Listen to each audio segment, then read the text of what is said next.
की सबसे बड़ी खबर निकल के ये आ रही है कि सहारा इंडिया से भुगतान के लिए बोकारो के विधायक श्री बिरंची नारायण जी के द्वारा केंद्रीय गृह मंत्री एवं सहकारिता मंत्रालय को लिखे गए पत्र के जवाब में एक पत्र जारी करके यह अवगत कराया गया है कि सीआरसी को जितने भी दावे प्राप्त हो रहे हैं, जितने भी कंप्लेन मिले हैं, उनमें माननीय दिल्ली हाईकोर्ट के आदेश के अनुसार 375 करोड़ रुपए के लगभग 1,22,000 दावों को सत्यापन कर भुगतान के लिए भेज दिया गया है। साथ में उन्होंने यह भी आश्वस्त किया है कि हम सभी जमाकर्ताओं के भुगतान के लिए दृढ़ संकल्पित हैं। गृह एवं सहकारिता मंत्री के द्वारा जारी इस पत्र के बाद कुछ संगठनों के द्वारा जगह जगह कैंप लगाकर सीआरसी में कंप्लेन भेजने की प्रक्रिया को तेज किया जा रहा है, ताकि ज्यादा से ज्यादा दावे पूरे देश भर से भेजे जा सके और उनका निपटारा किया जा सके। माननीय कोर्ट के द्वारा दिए जा रहे लंबी लंबी तारीखों से परेशान होकर सहारा के जमाकर्ता अब धरना प्रदर्शन एवं आंदोलन की राह को इख्तियार कर चुके हैं। इसी क्रम में मध्य प्रदेश के पिपलौंदा थाना में एफआईआर करने को लेकर के भारी संख्या में जमाकर्ताओं के द्वारा थाने का घेराव किया गया। थाने के द्वारा आश्वासन दिए जाने के बाद नेतृत्वकर्ता वीरेंद्र सोलंकी जी के द्वारा प्रदर्शन को स्थगित किया गया। एक अन्य संगठन संयुक्त किसान मोर्चा के द्वारा सीतापुर में सहारा इंडिया के खिलाफ लगातार 50 दिनों से प्रदर्शन जारी है। वहीं दूसरी तरफ हेमंत कुमार मेघवाल एवं अन्य शहीद कार्यकर्ताओं को कैंडल मार्च निकालकर श्रद्धांजलि दी गई।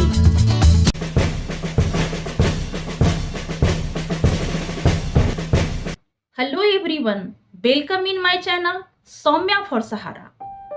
सहारा से भुगतान का मामला अब इस मोड़ पे आ गया है, अब इस जगह पे आ गया है जहां से बहुत सारे भ्रम हट गए हैं। यानी जो सहारा इंडिया पहले से लेके आज तक यही कहते आ रही है, पहले एक भ्रम की स्थिति, भ्रम का वातावरण जो फैलाया गया था, सहारा इंडिया अपने कार्यकर्ताओं को भ्रमित करके रखी थी कि हम भुगतान इसलिए नहीं कर पा रहे हैं कि हमारा मामला कोर्ट में चल रहा है। ये जब से भुगतान बाधित हुआ तब से ये बातें हो रही है और आज तक यही बातें हो रही है, चाहे सहारा इंडिया के चेयरमैन से पूछें या अगर एक ब्रांच में बैठा हुआ कोई ब्रांच वर्कर हो, कोई ऑफिस कार्यकर्ता हो, उनसे भी अगर पूछें तो यही जवाब आज तक देते हैं।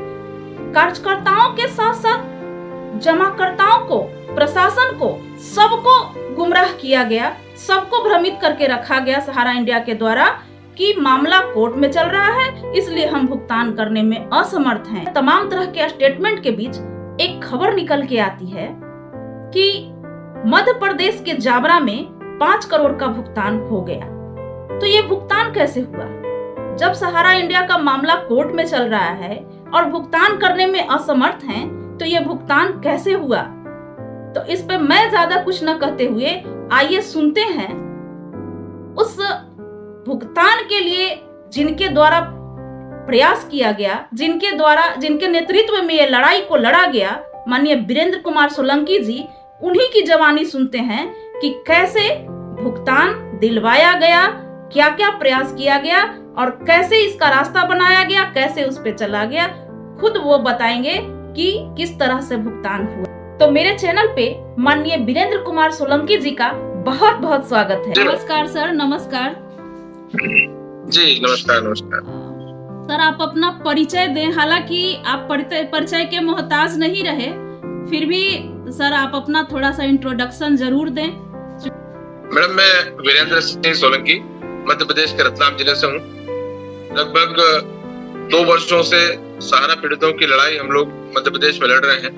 पहले सहारा इंडिया जमा धन वापस लौटाओ संघर्ष समिति के माध्यम से, और उसके बाद लगभग 1.5 वर्ष पूर्व जन आंदोलन न्याय मोर्चा का गठन जब पूरे देश भर में हम लोगों ने हुआ, तब मैं उसके प्रदेश अध्यक्ष की जवाबदारी तब से मेरे पास है। स्टार्टिंग में आपको ये मन में कैसे ख्याल आया कि सहारा के जो जमा करता है, जो पीड़ित जमा करता है, उनकी लड़ाई लड़ी जाए, उनके लिए कुछ किया जाए? मैडम, मैं जिस विधानसभा में भी काम कर रहा हूँ, जावरा, रतलाम जिले की जावरा, यहाँ मेरे पास कुछ सहारा से पीड़ित कार्यकर्ता और कुछ अभिकर्ता पहुंचे थे। जिन्होंने मुझे अपनी पीड़ा बताई, उनकी पूरी व्यथा सुनने के बाद मैं कुछ निवेशकों से मिला। कुछ निवेशकों से जब मिला तो कई ऐसी माता बहनें थे जिनके आंसू थमने के नाम नहीं ले रहे थे। और उनके लिए जब हम जिले के एसपी के पास गए, मैंने उनको बताया कि हमारे जिले में और शहर में इतने निवेशक हैं जिनका सहारा से भुगतान बाकी है। उन्होंने मुझे कहा कि नहीं, आप गलत कह रहे हैं, थाने पर मात्र 10 या 15 आवेदन है। हम लगातार हर महीने जो 2-4 आवेदन आते हैं उसका निपटारा करा रहे हैं। यानी 2021-22 तक भी पुलिस और प्रशासन यहाँ पर यह मानने को तैयार नहीं था कि इतनी बड़ी मात्रा में निवेशक यहाँ पर परेशान है। अब हमने एक रैली आयोजित करने का संकल्प किया। आज तक की सबसे बड़ी रैली हमने उस समय जावरा में की। 5-7-8 हजार लोग, मेरे ख्याल से 10 हजार लोग बताते हैं। ऐतिहासिक रैली हमने की और वो जो रैली थी उसमें प्रशासन और पुलिस को के कान खड़े हुए और उनको लगा कि ये बहुत बड़ा मूवमेंट है। और वाकई में तब मुझे जिले के एसपी ने बुलाया और कहा कि हम इन लोगों की मदद करेंगे। बहुत अच्छी बात है। तो सर, ये इसकी शुरुआत कैसे हुई? पहले क्या हुआ जब एसपी साहब ने आपको बुलाया? उसके बाद कैसे मामला दर्ज हुए, फिर क्या हुआ? मैडम, वो जैसा सब जगह होता है, आमतौर पर सहारा के मामले में जो प्रशासन का रुख है वो कमोबेश पूरे देश में एक जैसा है। ये सिर्फ मध्य प्रदेश की बात नहीं है, आप बिहार चले जाएं, यूपी चले जाएं, जहां से मेरे पास अभी पिछले 10 दिन से, इससे पहले भी मैं देश भर में संपर्क में हूँ, सब जगह प्रशासन का रवैया टालमटोल वाला रहता है। वही रवैया यहाँ पर भी था। वो लगातार एक ही बात, प्रथम दृष्टया एक ही बात कहते हैं। जब कोई सहारा पीड़ित किसी थाने पर पहुंचता है या एसपी कलेक्टर के पास पहुंचता है, वो कहते हैं सहारा और सेबी का विवाद कोर्ट में चल रहा है, उनका निराकरण हो जाएगा, तब आपको भुगतान मिलेगा, अभी कुछ नहीं हो सकता। और कमोबेश यही रिप्लाई हमको भी मिला। हमने उनसे कहा कि सर, सहारा सेबी का विवाद कुछ कंपनियों को लेकर है, रियल एस्टेट, और जो सेबी में रजिस्टर्ड करने के लिए सुब्रत राय ने जो कंपनियां लगाई थी उन्हीं के बीच सहारा सेबी का विवाद है। सहारा क्रेडिट कोऑपरेटिव सोसाइटी यानी सोसाइटियां जिनके नाम पे बड़ा धन एकत्रित किया गया, उनका कोई विवाद किसी कोर्ट में पेंडिंग नहीं है, ना किसी हाई कोर्ट में देश की, ना किसी सुप्रीम कोर्ट में, ना कोई एम्बार्गो इनके द्वारा संपत्ति खरीदी उन पर कोई इनके सेल करने पर ना तो कोई एम्बार्गो लगाया गया है, ना इनको किसी कोर्ट ने ये कहा है कि आप भुगतान मत करिए। तब भी जब वो हमारी इस बात पे कन्विंस नहीं हुए, तो हमने प्रशासन पर दबाव बनाने के लिए यहाँ बड़े जन आंदोलन किए। और वो जन आंदोलन से घबराकर हमसे बातचीत के टेबल पे आए। पुलिस प्रशासन ने कहा कि आप चाहते क्या है? मैंने कहा साहब, एफआईआर कीजिए और हमारे अनुसार कीजिए। तब उन्होंने सुब्रत राय, स्वप्ना राय और हमने पहली एफआईआर 3 जनवरी 2022 को करवाई थी, जिसमें ये जो सुब्रत के अलावा इनके जो डायरेक्टर हैं, तीनों कंपनियों में जितने डायरेक्टर हैं, 16 लोगों के खिलाफ, कुछ अधिकारियों के खिलाफ हमने एफआईआर करवाई धारा 406, 420 आईपीसी में। और मध्य प्रदेश के अंदर ये जो मध्य प्रदेश में निवेशकों के हितों का संरक्षण अधिनियम 2019 में बना था, उसकी धारा 6 के अंतर्गत हमने यहाँ पर एफआईआर दर्ज करवाई। और उसमें लगातार हमने गिरफ्तारियों के लिए फिर प्रेशर बनाया। पूरे जिले में हमने एक थाने के बाद हमने दूसरे सब थानों पे इसी तरह लगातार प्रदर्शन किए। और हर जगह जहाँ प्रदर्शन किए, वहां अभिकर्ताओं के साथ साथ निवेशकों को जाकर कन्विंस किया कि आपकी लड़ाई है। सहारा ये चाहती है कि निवेशक और अभिकर्ता जो सब लोकल है वो आपस में लड़ते रहे, क्योंकि आमतौर पे ज्यादातर जगह निवेशक ये कहते हैं कि भाई हम तो अभिकर्ता से लेंगे, हमको तो पैसा इसने लिया। हमने उनको कन्विंस किया कि अगर कोई आपको ऐसा अभिकर्ता मिले जिसने आपसे पैसा लिया और सहारा में जमा नहीं किया, तब तो वो मुलजिम है। लेकिन अगर ऐसे अभिकर्ता हैं जिन्होंने कंपनी में पैसा जमा कर दिया, उनके पास भी कुछ नहीं है, वो भी पीड़ित है, वो भी परेशान है, तो आप उनका सरदर्द बढ़ा करके और कुछ नहीं बिगाड़ पाएंगे। आप चाहे उनसे मारपीट कर लीजिए, उन पर एफआईआर करा दीजिए, लेकिन आपका पैसा नहीं निकाल पाएंगे। पैसा वहां से निकलेगा जहां पैसा है। तो आप इस लड़ाई में हमारे साथ आइए। तब वे कन्विंस हुए। जगह जगह निवेशक और अभिकर्ता मिलकर हमारे साथ आंदोलन में शरीक हुए। पूरे जिले के हर थाने में हमारे पास वीडियो है, क्लिप्स है। हर थाने में हमने प्रदर्शन किए, जहाँ 1000-1500 लोग इकट्ठे हुए और हम सब जगह प्रशासन पे ये दबाव बनाने में सक्सेस गए। तब उन्होंने गिरफ्तारियों की यहाँ की। हमने सबसे पहले यहाँ जो आरएफ था उसको गिरफ्तार करवाया। आज 9 महीने से वो जेल में है। जब उसकी बेल एप्लीकेशन के लिए सहारा ने बार बार प्रयास किया, तो हमने अपने वकील करके सेशन कोर्ट में भी उसकी बेल एप्लीकेशन रिजेक्ट करवाई अपने आर्गुमेंट्स के साथ, और हाई कोर्ट में भी उसकी बेल एप्लीकेशन हमने अपने एडवोकेट से रिजेक्ट करवाई। तो उसके बाद इनका डायरेक्टर सर आर्यम साहब का क्या नाम है जिनको आपने ये करवाया? देवेंद्र शर्मा पिछले 10 महीने से जेल में है। अभी तक वो जेल में ही है? आज तक जेल में है। और यही वजह बना कि भुगतान सहारा का जो हुआ है आपके आंदोलन के थ्रू, आपके प्रयासों के थ्रू, तो ये बहुत बड़ी वजह है। नहीं मैडम, ये एकमात्र वजह नहीं थी। वजह एक बड़ी ये थी कि जहां सुब्रत राय स्वप्ना राय और उसके परिवार के लोगों को हमने यहाँ पर मुलजिम बनवाया। सुप्रीम कोर्ट के उसके एडवोकेट आए, उन्होंने पहले, चूंकि इनके प्रदेश की सरकारों में जो मंत्री हैं, हमारे यहाँ का होम मिनिस्टर भी सहारा से पूरा सेट है, फुल सेट है। हम होम मिनिस्टर से 4 बार मिले और होम मिनिस्टर ने जिस तरह से हमको रिप्लाई किए उससे स्पष्ट था कि वो पूरी तरह से सहारा के साथ मिला हुआ है और वो कहीं कोई कार्रवाई नहीं चाहता। तो हमने जब इन लोगों को मुलजिम बनवा दिया तो पुलिस को मिनिस्ट्री की तरफ से भी प्रेशर आया कि आपने सुब्रत राय और इन लोगों पर गलत एफआईआर करवा दी, क्योंकि सहारा क्रेडिट कोऑपरेटिव सोसाइटी में डायरेक्टर सुब्रत राय नहीं है। तो जब एसपी पर इस प्रकार का प्रेशर आया तो सुप्रीम कोर्ट से इनके लॉयर भी आए यहाँ पर रतलाम जिले में। उन्होंने कहा, टीआई को चमकाया और कहा कि आपने इन लोगों को गलत मुलजिम बना दिया है, सुब्रत राय का इस सहारा इंडिया से कोई लेना देना नहीं। हमने यहाँ सहारा की ब्रांच से उसने सुब्रत राय ने लगातार जो विज्ञापन दिए थे, लगातार जो डायरेक्टर इनकी प्रकाशित होती है जिसमें सुब्रत राय एज ए मैनेजिंग डायरेक्टर और एज ए चीफ ऑफ सहारा बताया गया था, जिसको सहारा श्री।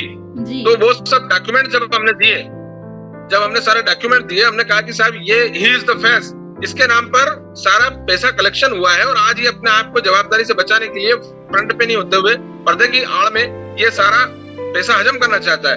तो उन्होंने इस बात के लिए फिर कोर्ट में, यहाँ सेशन कोर्ट में बेल एप्लीकेशन के साथ आर्गुमेंट किया। हमने जब उसको रिजेक्ट करवा दिया तो उन्होंने एफआईआर में इनका नाम हटाने के लिए धारा 482 जो होती है आईपीसी की, सीआरपीसी की सॉरी, उसके तहत इन्होंने धारा 482 में एफआईआर पेश करने के लिए कि सुब्रत राय का नाम इसमें से हटाया जाए और इनके परिवार का नाम हटाया जाए, उन्होंने हाईकोर्ट में लगाया। तब हमने हाईकोर्ट में अपना एडवोकेट करके और ये सारे आर्गुमेंट्स के साथ दलीलें दिलवाई, तब हाईकोर्ट ने भी इनका केस रिजेक्ट कर दिया और ये कहा कि नहीं, यू आर द एक्यूज्ड, आप मुलजिम हैं, आप इस तरह से अपनी जवाबदेही से नहीं बच सकते। तब जाकर के वो बातचीत के टेबल पे आए। उन्होंने कहा कि आप चाहते क्या? हमने कहा कि ये एफआईआर में जितने लोग हैं फरियादी, इन सबको सेटिस्फाइड कर दीजिए। तब 138 लोग उसमें हमने फरियादी बनाए थे। हमें पता था कि ये नौबत आएगी, तो वो 138 लोगों को हमने फरियादी बनाया था। उन लोगों का लगभग उनमें से अधिकांश लोगों का उन्होंने भुगतान कर दिया, सीधे उनके खातों में पैसे डाल दिए। उन्होंने बताया कि क्या क्या दिक्कत सहारा के द्वारा भी क्रिएट करवाया गया, वो हर प्रयास करते रहे कि वो केस रिजेक्ट हो जाए, उनको भुगतान न करना पड़े। इसके लिए उन्होंने हर तरीके को, आंदोलन जब शुरू हुआ, मैंने जब आंदोलन यहाँ शुरू किया तो मेरे पास भी इस तरह से कई प्रयास करने वाले बीच मीडिएटर आए। उन्होंने मुझे कन्विंस करने का प्रयास किया और ये कहा कि किसी तरह मैं सेट हो जाऊं, लेकिन चूंकि ऐसा संभव नहीं हो पाया, इस तरह से अलग अलग जगह उन्होंने हर स्तर पर अपने लोगों को सेटिस्फाइड करने का, जो मूवमेंट में शामिल थे या सहारा के खिलाफ थे, उन्हें किसी भी तरह कन्विंस करने का प्रयास किया। जहां वो सफल नहीं हो पाए वहां उन्होंने मुक्ति खाई। क्या ये सहारा की तरफ से आपको ये ऑफर दिया गया कि आपको भी अगर अपना पर्सनल भुगतान है तो आप ले लें या कुछ भुगतान ले लें और इस आंदोलन से अलग हो जाएं? शुरू से कई बार सहारा मीडिया से जुड़े हुए भोपाल के लोग मेरे पास आकर के बैठे जावरा में और उन्होंने मुझे काफी इस बात के लिए प्रलोभन दिए कि सर आप जैसा बोले हम आपका व्यक्तिगत बताइए आप। तो मैंने कहा कि मेरा तो सहारा में 1 रुपया भी लेना देना बाकी नहीं है, तो मैं क्या बताऊं व्यक्तिगत। तो उन्होंने कहा आप जिसका बोले हम उसका कर देते हैं। तो मैंने कहा कि ये 2000 लोगों की लिस्ट है, इन सबका भुगतान करा दो, फिर आगे की बात करते हैं। तो वाकई एक सवाल पूछना चाहेंगे कि इस आंशिक जीत के बाद सर आगे की क्या रणनीति है आपकी? मैडम, जिस पैटर्न पे हमको ये सफलता मिली है उसी पे हम आगे कार्रवाई कर रहे हैं। अभी हमने परसों उसी तरह की एफआईआर दर्ज करने के लिए रतलाम जिले में एक और पुलिस थाने पर घेराव किया था। 1000 लोगों के साथ हम लोग बैठे थे। मैं आपके माध्यम से, आपके चैनल के माध्यम से सब जो सहारा पीड़ित है उनसे अनुरोध करना चाहता हूँ कि इस पूरे मामले में सरकारों के संरक्षण के कारण ये हिंदुस्तान का सबसे बड़ा आर्थिक घोटाला संभव हो पा रहा है। सरकारें यदि इसमें संरक्षण ना दे तो ये संभव नहीं है कि इस देश का सबसे बड़ा घोटालेबाज आज व्हाइट हाउस में बैठकर जलेबी खाए और निवेशक सड़कों पर दर-दर ठोकरें खाए। तो मैं अनुरोध कर रहा हूं आपके माध्यम से, आपके चैनल के माध्यम से, कि लोग घरों से निकले, निवेशक और अभिकर्ता मिलकर जुटकर निकले, सरकारों पर दबाव बनाने के लिए अपने अपने पुलिस थानों पर पहुंचे, हजारों की संख्या में बैठे जाकर के कि इनके खिलाफ एफआईआर दर्ज करो, इनकी गिरफ्तारी करो, इनकी संपत्तियां कुर्क करो और वो पैसा हमारे निवेशकों तक पहुंचाओ। यदि ये मैसेज सरकारों तक पहुंचेगा, अन्यथा हम मतदान नहीं करेंगे तुम्हें। यदि मैसेज सरकारों तक पहुंचेगा तभी हम सफल हो पाएंगे, इसके अलावा दूसरा कोई रास्ता नहीं है। लोग हाथ पर हाथ धरे ज्यादातर लोग बैठे हैं, वो समझते हैं कि आज नहीं तो कल ये जो लोग लड़ाई लड़ रहे हैं इनकी बदौलत हमको भी फायदा मिल जाएगा, इस कारण ये लड़ाई कमजोर हो रही है। अगर सारे लोग एक साथ सरकारों पर दबाव बनाए, निकले घरों से अपने बंद मकानों से निकले और संघर्ष करें तो निश्चित रूप से हम लोग सफल हो पाएंगे। यानी सिर्फ थाने में एफआईआर कराने से या कोर्ट में केस दर्ज करने से भुगतान नहीं होगा, इसके लिए लोगों को निकल करके आंदोलन भी करना होगा और कानूनी भी अपना हिसाब किताब लगाना। जन दबाव मैम, ये लोकतांत्रिक व्यवस्था है। यहाँ ये जो तंत्र है ये लोग से डरता है, ये जनतंत्र है। ये जो जनता है इससे तंत्र डरता है। तो जनता जब तक इस तंत्र को डराने के लिए नहीं निकलेगी तब तक ये तंत्र डरने वाला नहीं है। तो इसलिए कानूनी लड़ाई तो वो तो चाहते हैं कि हम सिर्फ लीगल लड़ाइयां लड़ते रहें। वो अपने वकील कर लेंगे। सुब्रत राय की तो वो तो हर साल 100, 200, 500 करोड़ उसको खर्च कर लेगा, तो भी वो 3 लाख 4 लाख करोड़ उसको खाने के लिए कोई बुरा नहीं है। लेकिन अगर इस सरकार को प्रेशर, हम 2023 में विधानसभा के चुनाव है, असेंबली इलेक्शन और पार्लियामेंट इलेक्शन है 2024 में, तो इस समय प्रेशर बनाने के लिए सबसे अनुकूल समय है। आपके प्रदेश में हो या हमारे प्रदेश में हो, यदि जनता घरों से निकलेगी, जो लोग पीड़ित हैं, जो निवेशकों का पैसा लेना बाकी है, यदि वो ये तनाव सरकार को देंगे कि यदि हमारा भुगतान नहीं हुआ तो मतदान नहीं करेंगे, तो हम सफल हो पाएंगे। बहुत सही बात कही आपने सर। यानी एक सहारा इंडिया कंपनी एक और पूरे देश के जमाकर्ता सहारा इंडिया के ही एक ही है, चाहे वो किन्हीं राज्य के भी हैं, तो सहारा के ही जमाकर्ता। तो उन सबों के लिए आपकी यही सलाह है कि घरों से निकले और दबाव बनाने का यही अनुकूल समय है। आगे हम आपसे एक सवाल पूछना चाहेंगे कि आगे आपकी रणनीति क्या है? क्या ये सिर्फ एमपी के लिए या फिर कुछ अन्य स्टेट में भी आप जाके इस मूवमेंट को बढ़ाना चाहते हैं? मैम, पूरे देश में हम लोग, हमारी तो प्रार्थना है प्रभु से कि पूरे देश के लोगों को न्याय मिले, लेकिन मेरा खुद का इतना सामर्थ्य नहीं है कि मैं पूरे देश में घूम करके इस अभियान को, हालांकि हमने लखनऊ में सुब्रत राय का जब घेर घेरा, आपको जानकारी में दे दूं, वहां भी मेरी गिरफ्तारी हुई थी लखनऊ में। सुब्रत राय का जब जन आंदोलन न्याय मोर्चा के माध्यम से हमने अपील की थी पिछले बार, लगभग 1 साल पहले, तो वहां लखनऊ में सुब्रत राय का घर, हम जब करीब 10,000 लोग वहां इकट्ठे हुए थे और वहां मेरी अकेले की गिरफ्तारी हुई थी लखनऊ में। दिल्ली के अंदर भी 3 दिन हमने जंतर मंतर में प्रदर्शन किया, वहां भी मेरी गिरफ्तारी हुई थी।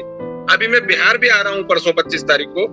मैं देश के लोगों से आह्वान कर सकता हूं, परंतु मेरा अकेले का सामर्थ्य नहीं है। ये तो मैं सबसे अपील कर रहा हूं कि निकलो बंद मकानों से और जंग लड़ो बेईमानों से। जंग तो आप सबको मिलकर लड़ना है। अगर आप सब अपने बंद मकानों से नहीं है, आपने मिसाल पेश कर दी है, आपने रास्ता दिखा दिया है, रास्ता बना भी दिया है और दिखा भी दिया है। अब चूंकि बात है ये कि अकेला व्यक्ति कुछ नहीं कर सकता, इसमें सबों को सहयोग देना होगा। तो जब तक सब अपना सहयोग के लिए अपने लिए आवाज नहीं उठाएंगे तब तक कोई अकेले व्यक्ति कुछ नहीं कर सकते। एक नई उम्मीद जाग गई कि अब सहारा इंडिया से भुगतान शायद हम लोगों को भी इसी रास्ते पे चल के मिलेगा। और अंत में अगर सर कुछ कहना चाहें आप, तो इसके साथ ही हम इस समाप्त करें। मैं एक ही अनुरोध आपके माध्यम से करना चाहता हूं मैडम, कि लोगों ने प्रयास करना छोड़ दिए हैं। पिछले 2012 के बाद से भुगतान इन्होंने देना बंद किया और इनके पास प्रॉपर्टी है, इनके पास संपत्तियां हैं जिन्हें बेच करके भुगतान किया जा सकता है, उनके पास अन्य व्यवस्थाएं भी है। पर सरकारों के संरक्षण, थोड़े लालच के कारण ये लोग भुगतान नहीं कर रहे हैं और लोगों ने कोशिश करना छोड़ दी है। तो मैं उन सबसे अनुरोध करना चाहता हूँ आपके माध्यम से कि एक पंक्ति है किसी अच्छे कवि की, कि लहरों से डरकर नौकाएं पार नहीं होती और कोशिश करने वालों की कभी हार नहीं होती। इसलिए कोशिश करना बंद न करें, प्रयास करना नहीं छोड़ें। निश्चित रूप से आपकी खरी कमाई का, मेहनत का, परिश्रम का पैसा है और आपका हक है उसे लेना। सरकार उसे लौटाने से इनकार नहीं कर सकती और ये सहारा इंडिया कंपनी जैसी फ्रॉड कंपनियां भी उसे देने से मना नहीं कर सकती। उनके पास संपत्तियां हैं जो आपके पैसों से खरीदी हुई है, उन्हें बेचना उनकी जवाबदेही है और आपको पैसा लौटाना उनकी जवाबदेही है। इसलिए कोशिश करना बंद नहीं करें और निश्चित रूप से हम एक दिन सफल होंगे। एक एक पाई निवेशकों की हम जब तक नहीं निकालेंगे तब तक हम लोग ये लड़ाई सड़कों पर लड़ते रहेंगे। बहुत बहुत धन्यवाद। जय हिंद। आप सबका धन्यवाद। धन्यवाद सर, आपका बहुत बहुत धन्यवाद। आपने अपना समय दिया और बहुत अच्छी अच्छी बातें कही, इसके लिए आपको बहुत बहुत धन्यवाद। Thank you.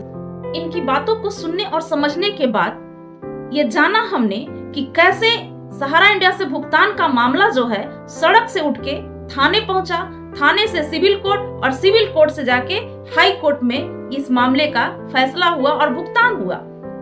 एक तरफ तो ये स्टेटमेंट देना कि कोर्ट में मामला चल रहा है, हम भुगतान करने में असमर्थ हैं, और दूसरे तरफ भुगतान करना उसके दोहरे चरित्र को प्रमाणित वो खुद करती है। सहारा इंडिया अपना जो है डिप्लोमेटिक कैरेक्टर वो खुद ही दिखाती है और खुद ही उसको साबित भी करती है। अब ये स्पष्ट हो गया कि हमें अपने भुगतान के लिए कानूनी प्रक्रिया भी करनी होगी और आंदोलन का भी रास्ता इख्तियार करना होगा। आंदोलन मतलब सामूहिकता बना करके अपनी आवाज को उठाना। इन दोनों चीजों को साथ लेकर चलना होगा, तब जाकर के हमारा भुगतान संभव होगा। क्योंकि माननीय वीरेंद्र कुमार सोलंकी जी के द्वारा ऐसा करके एक उदाहरण पेश किया गया, रास्ता बना दिया गया है। अब जरूरत है हम लोगों को उस पर चलने की और चलकर अपना भुगतान लेने की।